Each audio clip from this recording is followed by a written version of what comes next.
things that have happened over the last day or so, you know, you can't really moan about transfers, can you? Really? Honestly, that Diogo Jota, unbelievable. It hit me like, honestly, I couldn't believe it. Right, I woke up in the morning and I saw it on my phone, like, you know, because the guys, what they'll do is they'll post little significant things sometimes in the group. A lot of time transfer stuff, so that we're all up to date on what's happening in our sort of WhatsApp group. And I saw that and I was thinking, oh, must be a transfer. And then I looked and it was all written in Spanish at first because that's when it was first broke. And I was like, what? I pressed the translate thing on. I go, what? Jota? I go, I hope this is not true. Yeah, that's what I thought. I was hoping it was a hoax. And then it just started coming out like everywhere, and I just can't believe it. Like, you know, the guy had everything ahead of him, didn't he? I mean, not only did he have everything ahead of him, but he's just also come off the back of what football terms. You think of it both in his personal life and in his football life. Everything's almost perfect. You've just won the league. You've just won the Nations League. Yeah, forgot about that. Remember, you won both of those, right? That's in your, and then you've got a whole new season to look forward to. Your team's buying great players like Wirtz and that, so it's exciting, it's refreshing, right? You've got the World Cup to look forward to at the end of the season as well, right? And you're in that squad, right? And you've just won the Nations League, so that's exciting. Then in his personal life, 2 weeks ago, he married his long-term partner. So that's exciting. Now you got that all ahead of you. You've got 3 beautiful kids. Like, everything is just lined up. Just like that. Yeah. And I mean, if ever we needed a lesson in why it's important to live every day, enjoy every day, because we have a tendency to moan a lot. Like, and I'm not talking about football here. Listen, we moan about football, and that's another thing. A lot of it's banter and stuff like that. But we have a tendency to moan a lot about life. I feel, you know, Monday gone, when it was a really hot day, everyone, oh, it's too hot. Then on the next day, it's too cold. We moan about this, we moan about that. Whereas what we need to start doing is more being grateful for life, being grateful for the things we do, be grateful for good health. But if we actually start to do that more, we realise that by far outweighs any negatives for the majority of people. Not for every single person, but for the majority of people in this world, that by far, far, far outweighs the negatives. But we seem to focus a lot on negatives, you know? And as I said, Monday, that was like beautiful weather, but the stories in all the papers is, oh, sweltering weather, this could be heat wave, run for cover, this, that. Instead of it being a positive, it's going to be a beautiful summer's day, you know, put your sunscreen on and that, be careful, but enjoy the weather, have a barbecue, be out, you know what I mean? Yeah. Why are we always so negative? And then you see what's happened with Diogo Jota, and I'm just gutted for him and his family. I'm gutted for Liverpool fans. I ain't gonna lie, like, these Liverpool fans have gone through so much tragedy.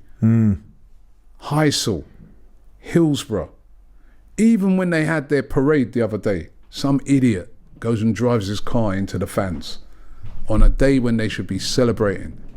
And then now this. I mean, honestly, I feel sorry for Liverpool fans, man. They've had to take a lot over the years, you know.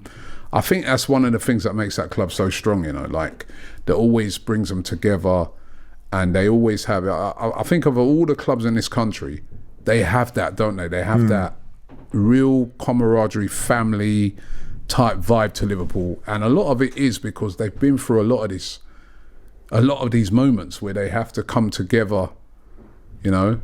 But I really feel it for the Liverpool fans. This is horrible, man. I can't remember something like this, Lee, where a footballer, I know we've had things like Czech Tiote but a footballer of his profile who's still playing in the Premier League.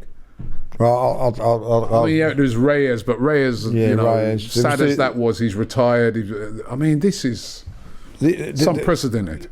You know, like, one thing it tells you is that life's a gift. You know what I mean? And like you've got to live it and enjoy it.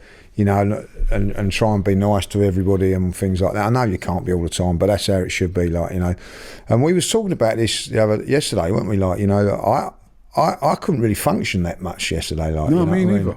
And I don't know him or whatever. But there was times thinking about his mum and dad. You know, to lose not just one son but two sons at the same time. I can't believe what. And not only that, you know, their mum and dad must be going, "God, we've been gifted by God here, like, you know, two sons playing professional football, living their lives," and then that happened, like, you know, and the way it's done, way it was, like, you know, like mapped out, your life's mapped out for you. That's how I see it, like, you know, if he hadn't picked up that little injury, he would have flown instead of drove there and all that, like, you know. And it's just, and Rob, if he wasn't a footballer, he wouldn't be in the Lamborghini. He'd probably be in a slower car that would have survived. You know what I mean? I don't know, like, you know, these fast cars and things like that.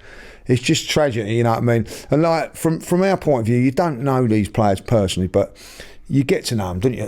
You know, it's like with the Arsenal players. It is like when people turn around and you say it's a family and everything like that, like, you know. And yeah, like, you know, the only other time I can remember anything like that was the guy from Cardiff that died on the plane crash. Yeah. It was the only one, like, you know what I mean? Even but other than that was a terrible. But he wasn't no one that was playing in the Premier League or whatever, like, you know. It wasn't as high profile like Jota. Like, this is not a fringe player. This is, no disrespect to Salah who died in that plane crash, but this is, you know, a superstar player at a superstar club. That's in his prime, 28. As I said, just won the league, won the Nations League, and I can't remember in this country something of that magnitude with a current player.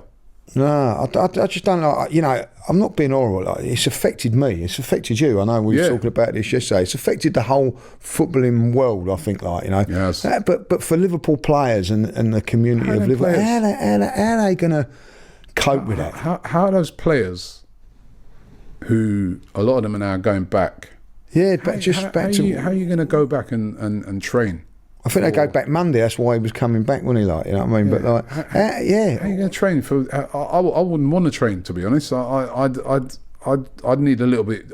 Listen, there'll be some players that you know, training will help to get their mind off it, and there'll be other players, I'm sure, that maybe would be asked and say, I don't really feel in the mood to train, because, you know, they're just going to be thinking about him being there, and I think the thing is, you start to think about his kids that are left behind, the family, you know. I haven't been able to, awful. You know, when it happened yesterday and everything like that, but like you go through social media now and it's on the, like yesterday I was on the set, I couldn't watch it. You know, they showed pictures of his kids, and then, you know, like there was one where he was playing football with one of the kids on the pitch after the game. I can't. Yeah, it's awful, man. It's absolutely awful. I had to say to the guys yesterday, I was like, Transfer Daily was already out, and I just said to them, this is why we're doing the show today. I said no shows today, man. We can't do shows on after something like this has happened. We didn't want to, though, did we? I didn't want to. How can you moan about a transfer or something? Exactly. I didn't want to, and I said the same on DR. I go, listen, after we did a video on what had happened, and I was just like, no videos for nothing else for the day. Of a mark of respect, man. Like, it's a horrible moment. And yeah, you know, thoughts and prayers. Yeah, just thoughts and prayers to his goes out to his family, you know, and to Liverpool fans as well. They must be really hurting from this one. This is another horrible moment for them. Really, really sad situation. One thing I want to say, and you know, there's no positives to go on this, like, but the song that they sing about him, the Liverpool fans, and they sing it. It's a classic song, like, great song, and you know, like, they were playing it yesterday at Anfield. You know what I mean? It, like, hairs on the back of your, you know what I mean? Not make sure, you know. So I know that he'll live forever with Liverpool fans. Yeah. I'd imagine when we go to Anfield in a few weeks, you know, next month or whatever, third game in, they'll all be singing that song, and you know, and yeah, like, you know, he'll go on and in memory and everything like that. It's just, you know. It's just a horrendous thing. Horrendous situation for Liverpool fans and for his family the most, you know. So, and his teammates, it's going to be hard for them. Yeah, it's going to be hard for them, really tough for them.